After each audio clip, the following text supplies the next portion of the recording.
fortunate to have two Great Lakes experts with us, Tony McKenna and Henry Stewart. Tony McKenna, appointee to the State of New York Governor's Great Lakes Basin Advisory Council, is a licensed engineer and has served on the State Council for 10 years.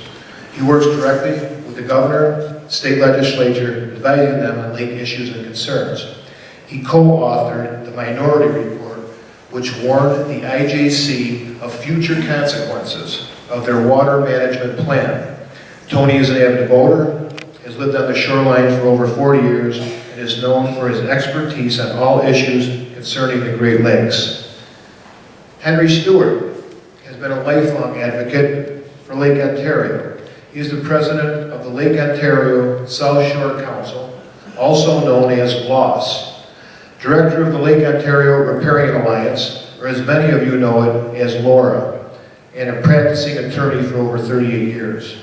Henry served for 5.5 years as a trial attorney for the New York State Commission on Judicial Conduct and also worked briefly for the Executive Office of the President of the United States in Washington.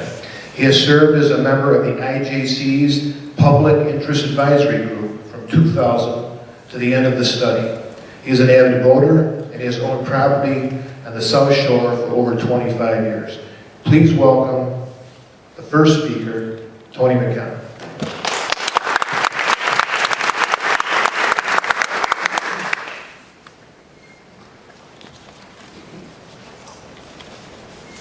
Good evening, and thank you for all being here. So my biggest qualification, as I think Tim said, is that my wife Jean and I, bought property on Lake Ontario over 40 years ago, and we've raised our children there, and I consider it my best decision I ever made, even though it's testing us these days, isn't it? So I'm also an avid boater, and my wife and kids and I have traveled throughout the Great Lake, I should say, Lake Ontario and the St. Lawrence. Been to almost every port, spent a lot of time around the Lake Ontario, and pretty much know all the ins and outs of it. As we spoke, I was Niagara County's appointee to the 5-year study. So I spent those 5 years, all 5 years on the study with Henry and others. I was also co-author of the Minority Report, and we'll talk a little bit about that as we go forward. I'd like to thank Tim and Sherry because I've taken trips up and down the lake. Even though I think I know the lake, I don't know what you folks individually have gone through. And I know that's different from, going by in a boat or maybe what happens in my area. But I do know a little bit about this study, and I want to spend some time talking about it with you. And I think when I get done, you'll have some information that maybe you didn't have before. And I think that's important. And I want to congratulate you all for organizing. That's the most important thing you can do. We'll talk a little more about that. So I normally, and I know some of you know this almost by heart, but I like to start here because some people don't realize that how the Great Lakes system works, but we are at the end, and we're the only lake that has any control over the outflow and its level. So Lake Ontario is different in that regard. All the other lakes are free-flowing, and their levels are determined by nature alone. Lake Ontario has a level of protection that we have had for years, and so this is the system as it lists. And as we go through this now, the main structures are down in the area of Messina, New York, and across the way is Cornwall on the Canadian side. That's where the Moses Saunders Dam is, which is the powerhouse, and it is the main control point. Not perfect, and we'll talk a little bit about that, but certainly it does give us some level of control. The next slide is a slide of the drainage area for this area. So you can see the drainage area for Lake Ontario is relatively robust, but it pales in comparison to the drainage area around the Ottawa River and the St. Lawrence River. And so you see that just in scale, we're dealing with a very complicated and a very big system. And we've been working at it for a lot of years. I talked about the 5-year study, but I was involved before that with the Corps of Engineers and the IJC going back, I think, 25 years. And as Tim said, the last 10 years I've also been on the state's Great Lakes Advisory Board. This I found out at the Lindenville thing. These are the trigger levels, and you can't read them, so I blew them up so that you could see right in the beginning. This is, under Plan 2014, the high trigger, as you can see it here, is at 248.13. Now, we'll get to these numbers so that they make sense to you, but that's the number that, until the lake gets to that height by law under Plan 2014, they cannot divert water to help you or anyone. They cannot take water off the lake under Plan 2014 until it reaches that trigger point. And we have reached it. As a matter of fact, even though the lake has gone down, and you all know that, we're still 5 inches higher than that trigger point.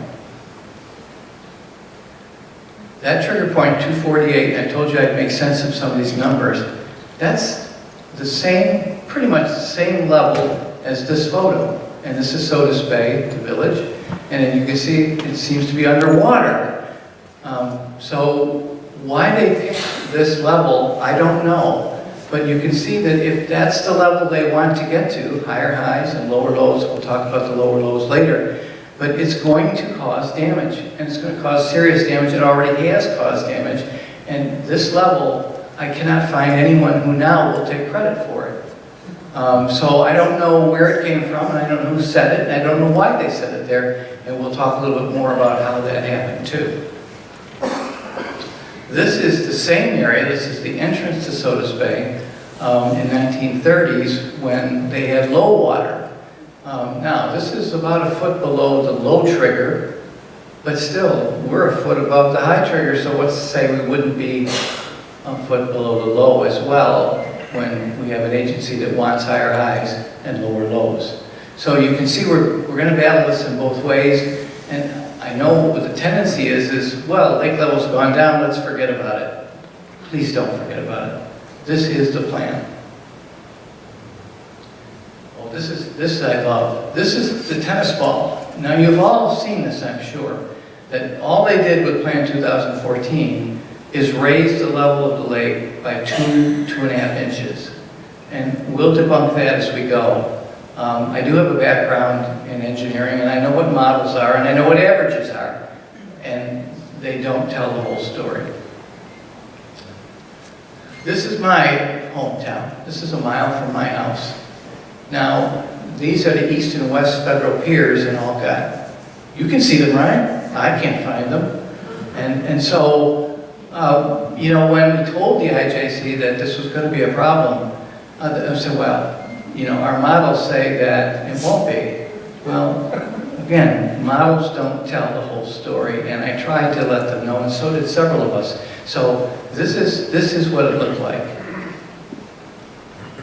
This is the yacht club just inside the West Federal Pier, and this is the damage that was occurring and has continued to occur. We're not out of this yet, and I'll show you some more slides that'll prove that. This one you should know. This is a very, I guess, important place. A lot of people spend some time here in their lives, and this particular establishment has not opened this year. And you can see, if you look really hard, there's a pump out front, and that pump is still running today, I'm told. And we're hoping that it'll open up again next year. But you know, when we talk about, well, maybe the lake level will go down for this year, it's not helping these people. This is a marina in Oak Orchard along the lake, and O'Loughlin's, at the end of St. Paul. Yes, Cynthia O'Loughlin. Silk O'Loughlin. Sorry, I should have said, yes. Silk O'Loughlin, that's it. Jim knows, because, have you been there? Yes. This is a marina in Oak Orchard, let me just say that this is about a month old, but that marina will not open this year. And I can only say to people who think that this damage is temporary, this is a year that whoever owns this marina, and I don't know them, but they will not open, and they've lost all of the revenue. And I've got other shots of marinas that won't be open either. This is the marina in Wilson Harbor, and the reason it's important to me is my boat used to be right about where you're looking now. And so there are no boats in that marina. The governor came to this area to sign the grant program, which you've all heard about, and we were right here, and you could look east or west in this marina, in this inlet, and there were no boats. There were boats, I should say. There were 2 New York State boats who came to, I guess, protect the governor as he signed the bill. But we had no boats, and there are still no boats. Now, I have relatives and people who live in the area who, in January, paid their dockage fee, and they've asked for a refund, and they've been told they're not going to get one. And then there are other people, of course, who didn't pay, lucky them, and so this marina owner is not getting that revenue. So I don't know where you sit on this. You could be a boater, you could be even a riparian. We'll talk more about that as we go through. Or you could be a marina owner who's invested a lot of money into a marina. But you can see that this year is not coming back. And this is one that I think is close to home. This is Durant Eastman Park. And 500 feet of shoreline, as I understand it. I'm not as familiar with this as several of you might be. But I can read a sign. And this beach is closed. Still, this picture was taken just a few days ago. I don't think this beach is going to open this year. The reason is pretty clear. The lake level is too high. We've been told, well, it's all about the rain. Well, I showed you the limits, and at 248, this beach will not operate well, I can assure you. This is the Wilson Tuscarora State Park, where millions of dollars of our taxpayer money have been spent to operate this particular facility, and you can see the beach is closed. It's closed today. Well, the reason is there isn't a beach. And this is constant along the lake now. It's gone down, but they're not going to open this beach this year. And so, our taxpayer dollars, I guess, when I worked on a study, I was told there wouldn't be any damage to public facilities. I think there have been damages. And you've seen the Department of Transportation trucks out putting riprap along the highways. That wasn't supposed to happen either. Oh, and I know we're not supposed to, we're the ones who built close to the shoreline. And we shouldn't have done that. I've heard that story too. This was also built pretty close to the shoreline, about 200 years before they put the dam in. So I think it's been around a while, and I've been told it's in dire straits. So this is the French castle at Fort Niagara State Park, and it is in dire straits. And if we lose this, it's one of the treasures that we have going back all those years.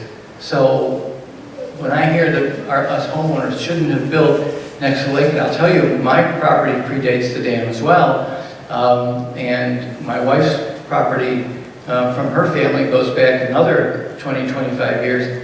Somehow we made it through, and then yet this year is different. And I have to say this, yes, rain played a part, but we've had more rainfall than we've had this year.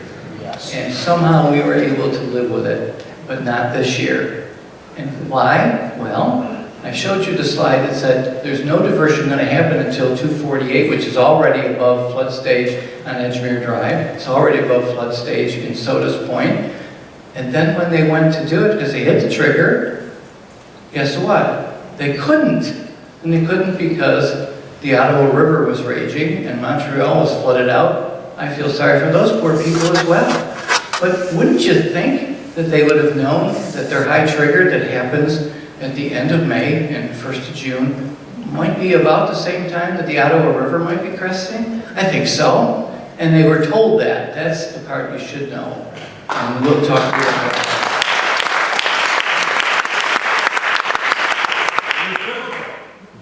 This is a picture in Sodas. And I'm going to turn this over to Henry for just a few minutes because I know he wants this. This is just down the street from his property. And he knows a little bit more about this picture than I do. But one of the things that I tried to talk about, and several of us did to the scientists that were working on this, was that their models didn't really forecast what happens in a storm. When you get a good strong northwest or northeast storm, and you pile up those waves, not only is it frightening, this is what can happen. And it's not in the program. And I will show you more later. But Henry, you want to say a few words?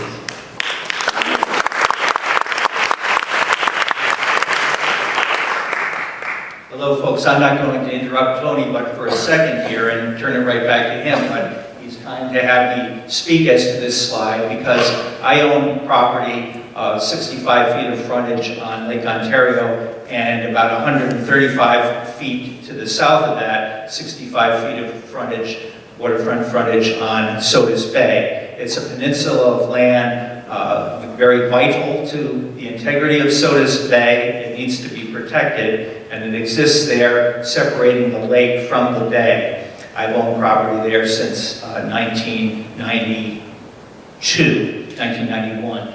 In any event, this, although it looks perhaps like a small structure, and it is, it's a shed. It's someone's shed about 3 properties down from mine, and it was blown off and pushed off by the extreme heavy waves that were had on the lake about 3 to 4 weeks ago when there were close to 11 to 13 foot waves on Lake Ontario. So this is what happened to one structure there. It's no one's house, but it is a shed, a work shed that existed on that property for decades. And as you can tell, perhaps the owners of that property are quite saddened that this is the result. It's a dramatic picture. It shows the wave action. It shows the force of that, and it's a force to be reckoned with. It shouldn't be happening, but for the man-created circumstances that we are now faced with. So just an interjection. I'll turn it back to Tony, and thanks. I'll speak again.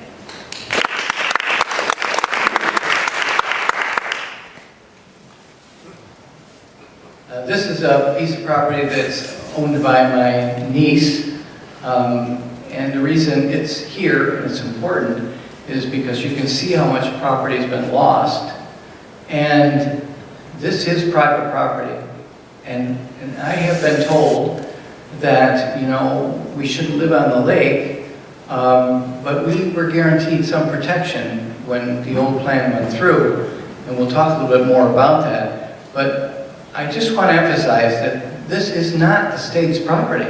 This is your property. This is my niece's property.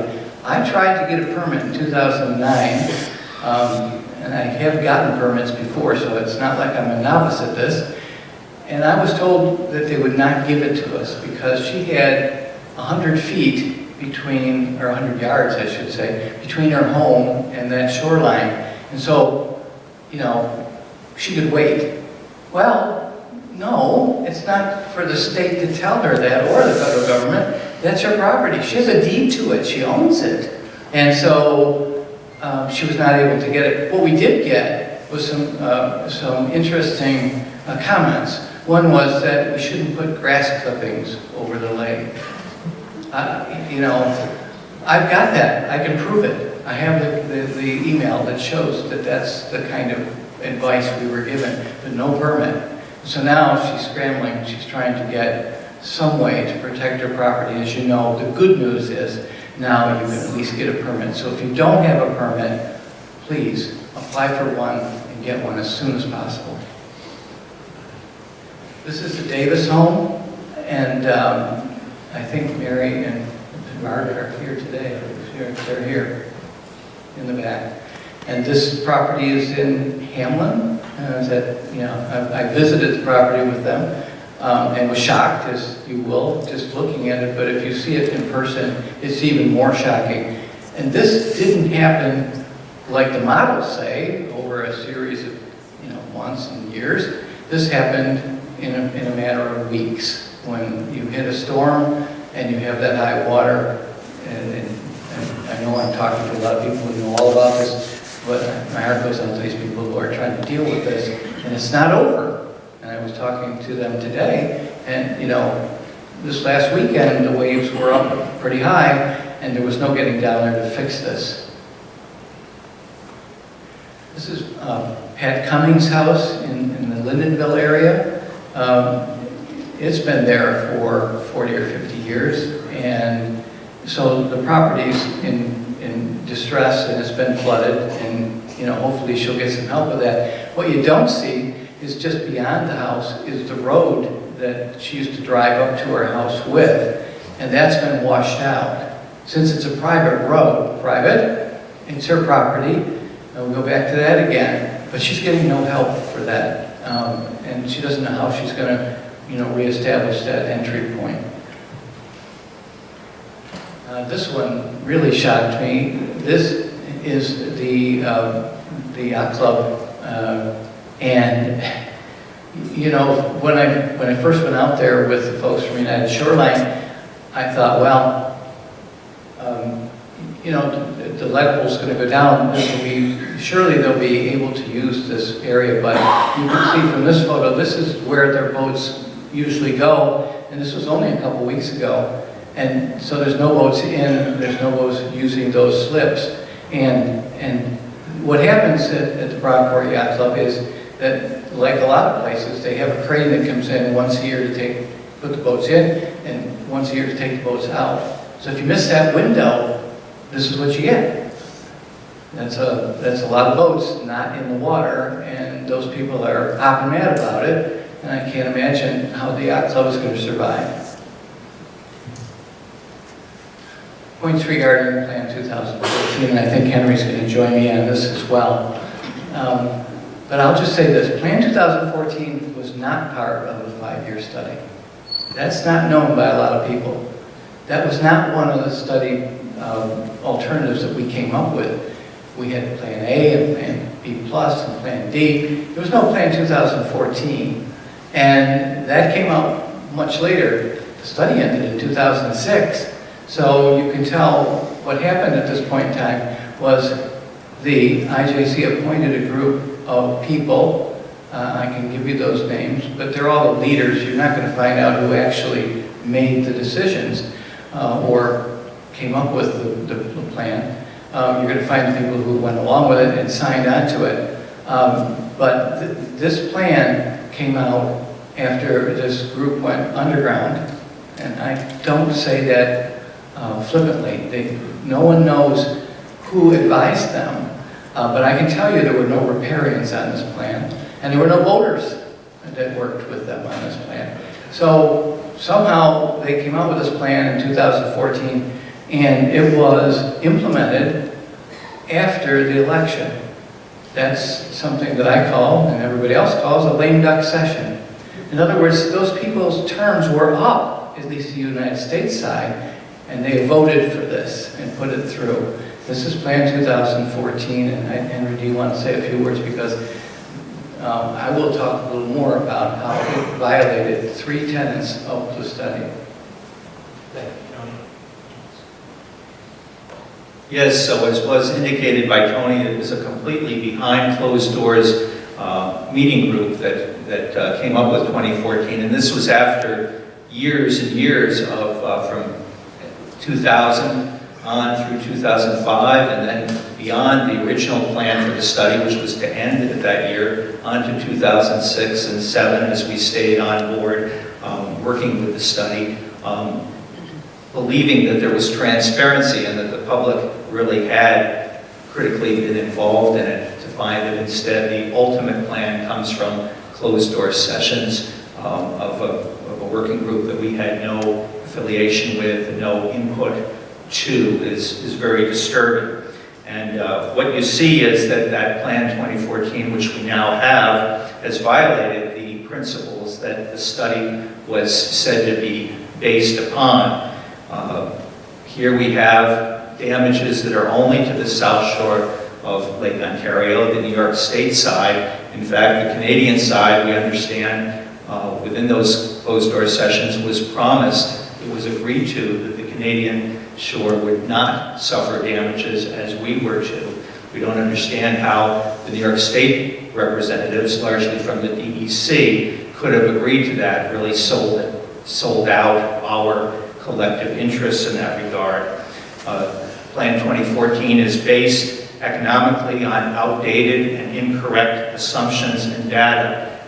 We who were members of the study team portion called the Public Interest Advisory Group continually asserted that the data that was being utilized by the study board was outdated, was inadequate, was undervalued as to valuations of damages that were known to be going to occur. So this is very troubling. You've heard probably a lot about trigger levels. One of the key aspects of Plan 2014 is these trigger levels which keep moving, so that in almost no case do the trigger levels ever get reached to actually help us at all. On one occasion, they were reached, but then immediately the trigger levels for the next week changed, and then we were done in again. So there's no protection for extreme levels on Lake Ontario that comes from Plan 2014's trigger levels. And in fact, in that regard, what was called Criterion K under Plan 1958 PD, the previous regulation plan, that is gone, and that keeps the River Board of Control from having the option to deviate in the flows of the water through Lake Ontario and the St. Lawrence River to assist riparians, to assist lake shore property owners in any way. But for over 50 years, we as property owners, businesses, municipalities, we've all relied upon the commitment that was set forth when Plan 1958 DD came into operation, that there would be a 4-foot range in which the lake levels, water levels would be regulated. And now that 4-foot range is gone, and as you see, we've been exceeding it continually and continuously, and that results in a total destruction of the commitment on which people rely to build great wall systems and to place houses and other structures.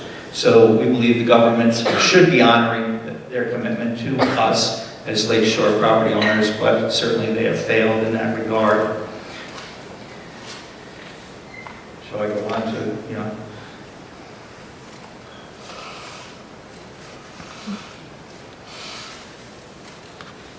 Now, Plan 2014, as I say, violates 3 of those principles that were guidelines of the study. One of them is that no plan should be implemented that results in a disproportionate loss to any one user group or geographic area. And as I've said, the South Shore of Lake Ontario is the area that is targeted for the damages and in which we are experiencing those damages tremendously, particularly in communities in Wayne County, Monroe, Cayuga, Orleans, Niagara. As I say, little damages elsewhere.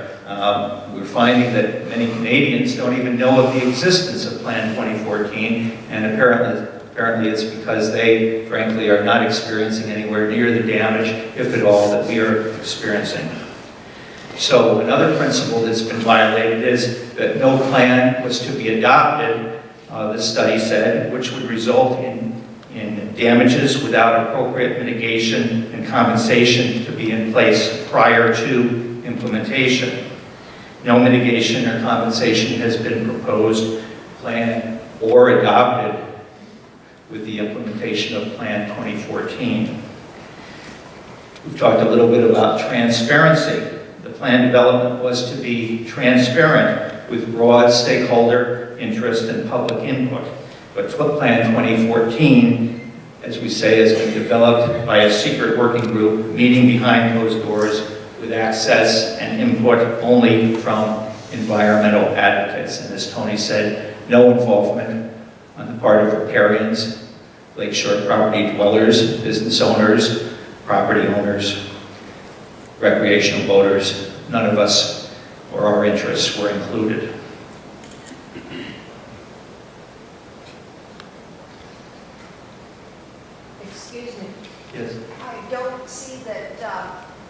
Ms. Slaughter's representative is taking notes. If he would like some paper to take some notes, please have him forward to it.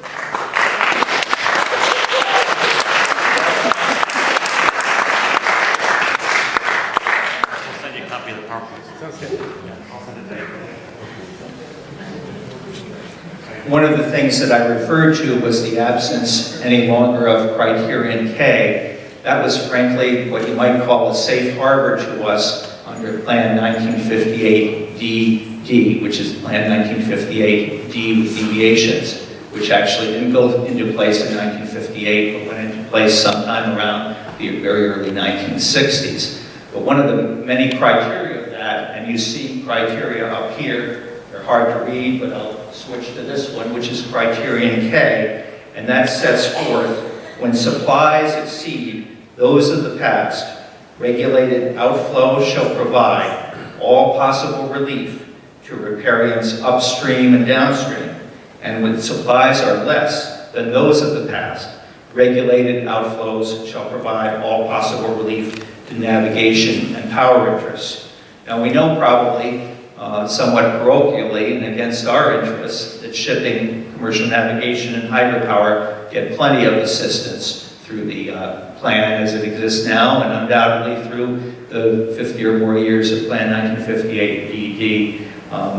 We might question where the assistance to us is, but it was to be provided, and at times, hopefully, was provided through enactment of criterion K. Now, criterion K, as I understand this, the plan in effect now, is totally obliterated, and instead there are these ineffective trigger levels, which I've alluded to and talked about a little bit, which don't help us at all. And Tony, can I refer it back to you?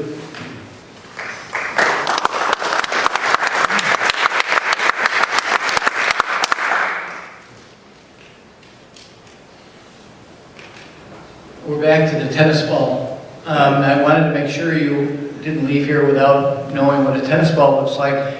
So it's 2.5 inches, but that's on average. This is the actual level of Plan 2014 as compared to 1958 DD. And you can see that at the high level, we're well over a foot, and at the low level, it's over 1.5 feet lower than Plan 1958 DD. So when you hear the spin, it just helps you understand that there's no trust involved. You have a group that went behind closed doors, did what they did in secret, came out in a lame duck session and passed it, and then tried to tell us that we're really only adding 2 inches. That's not true, and you can see that from this graph. This, of course, is what actually happened. This is the Corps of Engineers graph. They keep these if you want them. You can get them delivered to you electronically, and you can see the damages, but never in the past have we had a level of the lake this high.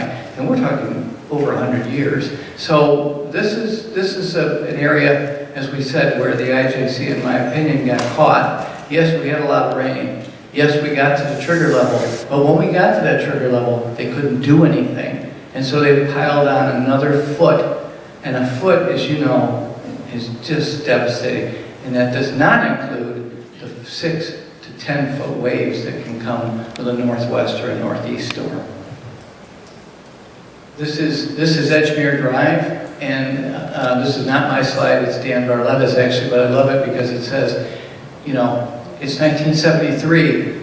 Yeah, deja vu all over again. It might as well have been this year.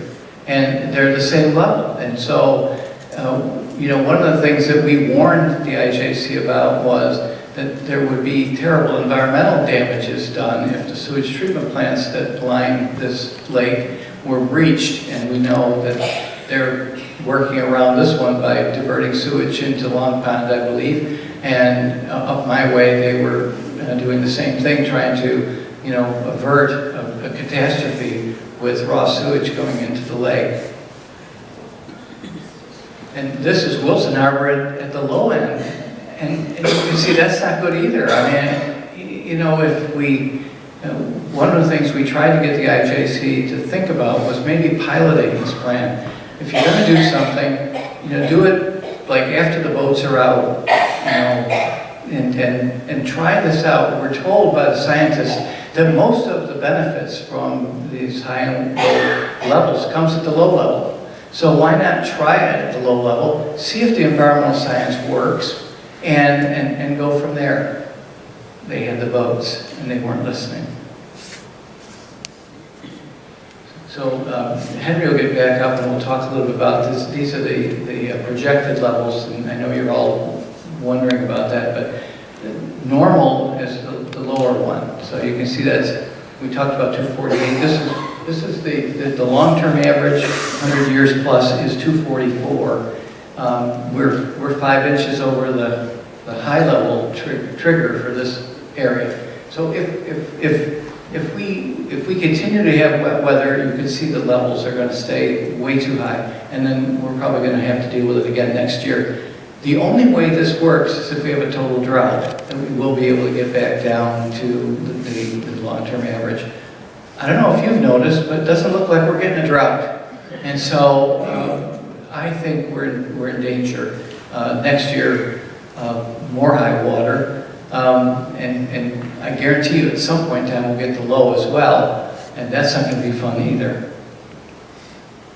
So we have a summary. So, we know what's going to happen. The South Shore is taking the brunt of this, and that was planned. In one of the public hearings we had way back when they actually came out with plans that we looked at, A, B, and B plus and D, I mentioned, because it was right about the same time as Katrina hit, I said, it's one thing if you have a natural disaster, an act of God, and people have to deal with it. And I felt terrible for those people in New Orleans that had to deal with Katrina. But this is a man-made disaster. These are twin disasters. It's going to be terrible on the upside and terrible on the low side. And so that, in summary, is what we're going to be dealing with as we go forward, unless we stay united and we change this. So what can be done? Well, first of all, there are going to be new commissioners, and if you listen to the IJC's public statement today, it won't change anything, and I think I heard that tonight. We have to change this. We have to try to get Plan 2014 eliminated if we can. And if that's not possible, if we can't find one Canadian vote to help do that, then maybe at least as a minimum we can lower the high triggers and maybe raise the low triggers. And please, let's get some of the deviations back in to protect us when these things happen. And I also want to say we definitely need to continue to challenge the environmental science. Now, those of us who wrote the minority report know that as part of the study, we actually paid a group to come in and peer review what was done. And that peer review was done by the National Resource Council, a very respected organization. And when they got done, and there was a comparable agency on the Canadian side as well, the Royal Society of Canada, I believe. At any rate, the two of them looked at all we did in the study, and they said, you really shouldn't go forward with this. At least don't make any major decisions based on this environmental science.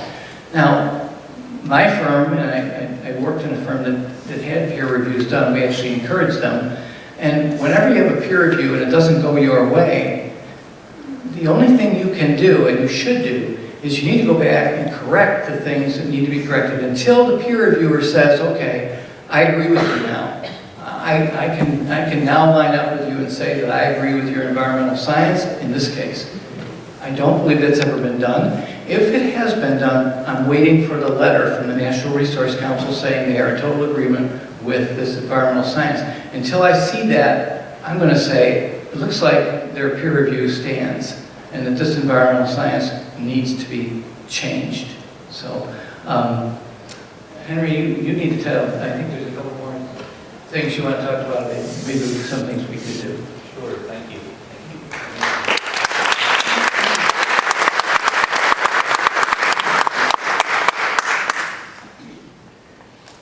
Folks, at this time,